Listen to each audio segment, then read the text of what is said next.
Transforming Assetto Corsa from its outdated base visuals into a photorealistic masterpiece relies on two main graphic mods, Pure and PP filters.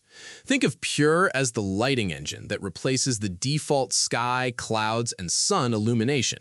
A post-processing, or PP filter, acts like a live camera lens preset, adjusting color balance, glare, and exposure to create a lifelike look.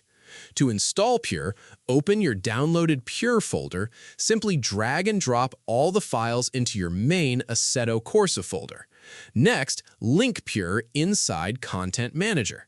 Go to Settings, click Custom Shaders patch on the top left, select Weather FX, and set the Weather Style drop-down menu to Pure.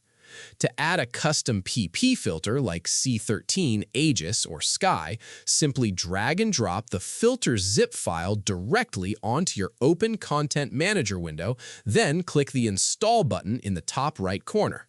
To apply your filter, navigate to Settings, select Assetto Corsa, and click Video. Under the Post-Processing section, click the Filter menu and choose your new preset.